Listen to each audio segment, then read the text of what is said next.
Personalities are the things that make us different from each other. In today's video, we look at a girl whose good and bad personalities constantly clash, leaving behind a wake of horrifying experiences. Hi, welcome to Quick Recaps. Saddle up as we explore the 2021 film called Cruella. This video contains spoilers, so watch out and take care. In the 1960s, a girl is born. The peculiar thing about this child is that she's born with black and white hair. As her mother later explains, the white hair symbolizes her kind-natured spirit, which she names Estella, and the black hair, her more evil side, which she calls Cruella. Estella grows up to be a very creative girl with a fashion talent. However, she is very stubborn and wants to make designs that do not follow the normal trends, frustrating her mother. Estella is taken to school, but her experience there is frightening when students mock her half-colored hair. Estella gets mad at the bullying and starts committing nefarious acts. She makes one friend though, Anita Darling. Eventually, the principal has enough, so he expels her. Estella's mother, Catherine, is very worried about her troublesome kid, so she cleverly pulls Estella out of school so she can keep her record clean. She decides to move to London, hoping to give Estella better chances in life and a shot at a good education. The family packs up and leaves. However, Catherine takes Estella to a castle on a hill where the hostess is holding a ball. Catherine wants to ask her former employer, the host, for some money she can use to start a life in London. Catherine tells Estella to stay in the car and gives her a red necklace to take care of. Estella has a dog named Buddy, whom she had got at a garbage disposal site. She and Buddy sneak inside the party under a waiting cart, and Estella is amazed at all the beautiful gowns many models on set are wearing. Unfortunately, Buddy jumps off her arms and is spotted by the hostess's 3 Dalmatians. The vicious animals chase Buddy around, disrupting the party, while Estella manages to escape the host's butler, John. She and Buddy run outside, where the Dalmatians follow them. She sees her mother and the hostess talking while standing at the far end of the castle overlooking the cliff.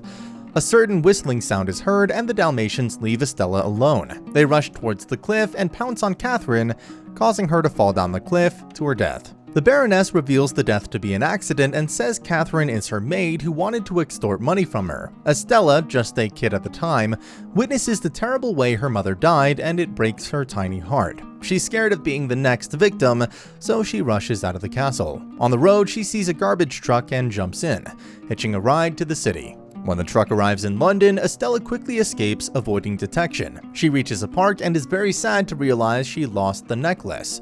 She talks to the fountain, making the spot a place she seeks her mother out, and falls asleep on the fountain walls. The next morning, she's awoken by 2 hooligan brothers, Jasper and Horace. The 2 have a dog, Wink. Currently, they are collecting the pennies people throw in the fountains, symbolizing the 2 have to fend for themselves. Horace starts asking Estella questions, wondering where her family is, until Jasper mentions she doesn't have a family. Suddenly, a cop appears and the kids rush out of the park, leaving Estella behind. They go through a myriad of places before reaching their hideout. To their surprise, Estella drops down to the hideout too. Jasper doesn't want Estella to stay, but Horace convinces him she would be a good distraction for them while going about their business. For 10 years, the 3 kids bond and become some sort of a family. They keep on robbing unsuspecting victims, with Estella using her fashion senses to create disguises for them. As if that's not enough, the group has trained their dogs, Buddy and Wink, the art of thievery. Estella has dyed her hair, wanting to get rid of Cruella as she only seemed to give her misery. On her birthday, the brothers either make or steal a cake for her. Jasper and Horace have a special present for her. They have gotten her an entry-level job at the Liberty department store. Estella is beyond herself with excitement, and she goes into the first day of work ready to expose her fashion skills to the world. Unfortunately, her snotty boss gives her the position of a janitor. This denies her the chance to use her talent, and while she manages to hide her dissatisfaction, her friends keep on bugging her. They've seen the way her boss treats her, and they know it's not right. The friends come to give her lunch, but Estella realizes the brothers are scoping the store so they can steal from it. Estella tells them not to do so as she wants to work honestly. That evening, her boss makes her work overnight. Later, Estella steals some liquor and, in her drunken state, decides to make some changes to a dress on the display window. Estella hopes to cover her tracks up later, but she wakes up in the next day to many people staring at her and whispering. Her friends want her to leave, but the boss gets there and wants to fire her. Before he can do it, however, he is informed that Baroness von Hellman, the owner of the store, has arrived. The Baroness is a renowned but strict authoritarian haute couture designer. She asks about the display window dress, and Estella, who has been hiding with her friends, has no choice but to appear. Impressed by Estella's talent, the Baroness decides to take her to her employ. Estella is giddy with excitement, since she is given the coveted job at the Baroness's fashion house. She hopes to make great patterns and impress the fashion icon. However, Estella quickly learns that the Baroness is a hot-tempered, psychopathic woman who horses her workers around and always criticizes them. One time, Estella notices the Baroness wearing a necklace she knew belonged to her mother. Estella inquires about it, but the Baroness says it's a family heirloom. She further adds that an employee of hers had tried to steal it, but she fell into a cliff. Estella starts developing strong feelings of hatred towards the woman, and she decides to steal back her mother's necklace. Estella asks Horace and Jasper to help her steal it during an oncoming black and white ball. Since she has become close with the Baroness, she can track her movements, schedules, the guard shifts, and knows how to avoid the cameras. Estella realizes that if she comes to the ball as herself, the Baroness would recognize her. Consequently, she allows Cruella to take charge and purchases a vintage dress the Baroness had designed from a vintage store owner called Artie. Cruella crashes the Baroness's party, stealing the limelight from the Queen of Fashion. Meanwhile, Horace and Jasper enter the place disguising themselves as Terminators and using Wink to act like a rat. Inside, Horace opens the Baroness's high-security safe but finds the necklace is not in, while Jasper manipulates the cameras. Cruella notices the Baroness is wearing the necklace. Jasper strays from the original plan and disguises himself as a waiter, serving rats that cause a commotion in the hall. Cruella takes advantage and steals the necklace, throwing it to Buddy. Unfortunately, one of the Dalmatians gets the necklace and swallows it. Cruella hears a whistling sound and sees the Baroness controlling her dogs using a whistle. The realization dawns on her, and she knows her mother's death was not an accident, but pure, cold murder. Jasper, Horace, and Cruella manage to escape, but their track has been towed. Cruella hotwires a car, allowing them to get away, but she stops after a short while and reveals the truth to her friends. Seeking revenge and wanting to get her necklace back, Cruella orders the brothers to kidnap the Dalmatians and wait till one of them naturally releases the necklace. The brothers kidnap the dogs using the whistle and take them back to their hideout. Cruella also goes to see Anita, who is now a journalist, and asks her to publicize Cruella. Cruella continues to work at the Baroness's house as Estella, while upstaging the Baroness's events by appearing as Cruella. The Baroness fires her personal and most loyal lawyer, Roger Dearly, for failing to identify Cruella.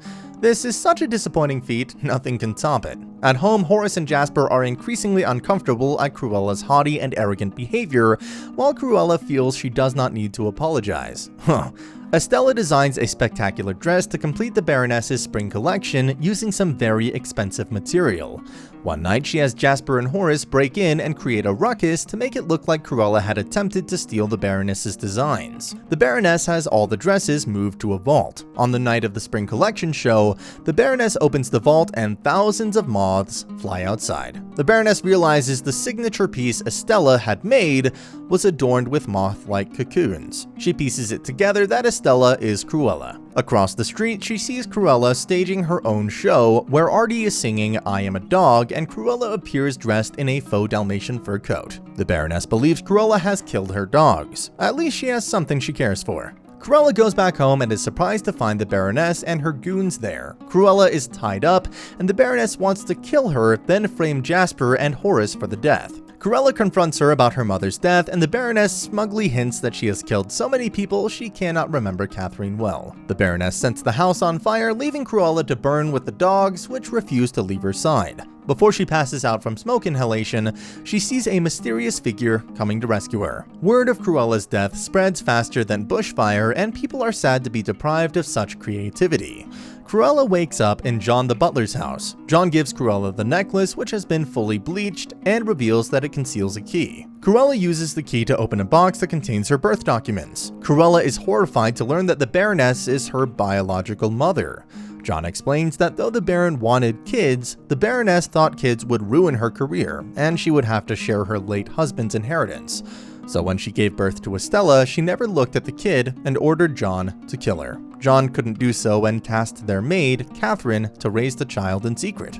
Cruella disguises herself and breaks out Jasper and Horace from prison. The brothers are happy to know their friend is still alive, but don't want to forgive her for the way she treated them like slaves. Cruella reveals they are her family and asks them to please help her. The brothers' temporary cold hearts become mellow, and the team goes to John's house. Cruella also enlists the help of Artie, and the group comes up with the ultimate plan. The Baroness is hosting a charity gala at Hellman Castle. When the Baroness comes to meet her guests, she's shocked to see that they're all wearing black and white wigs in honor of Cruella. The Baroness fakes sympathy, but her dogs start leading her out of the house. Standing at the same spot her mother died is Estella. The Baroness releases the dogs, hoping they would do with Estella as they did with Catherine, but the dogs obey the person with the whistle, and that person is Cruella. Meanwhile, Horace, Jasper, and Artie lead the guests outside, saying the Baroness is planning a big outside reveal.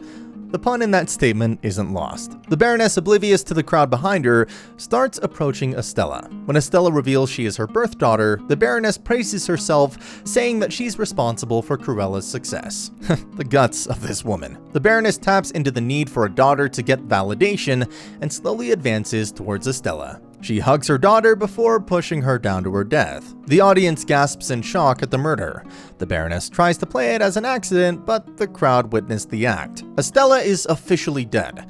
As the police arrive to take the Baroness away, Cruella arrives in a car called Devil that Horace had stolen specifically for her. She taunts the Baroness for failing to do her work properly.